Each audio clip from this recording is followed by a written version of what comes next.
Before you start, let's gather what you need. Kali Linux is picky about its system requirements. You need a computer with enough power.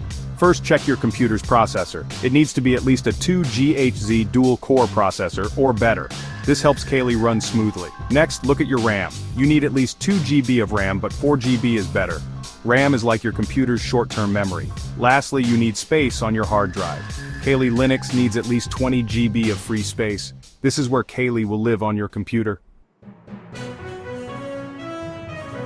Now let's download Kali Linux. Open your web browser and go to the official Kali Linux website. Look for the download section.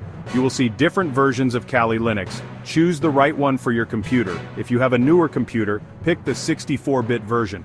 Once you've chosen the right version, click on the download link. The Kali Linux ISO file will start downloading. This file contains all of Kali's tools. With Kali downloaded, we need to put it on a USB drive. This makes the USB bootable, meaning your computer can start up from it. Download a program called Rufus. This tool puts Kali Linux onto your USB drive correctly. Put your USB drive into your computer. Open Rufus and select your USB drive. Then, choose the Kali Linux ISO file you downloaded earlier. Double-check you have the right drive and file. Click Start. Rufus will put Kali Linux onto your USB drive.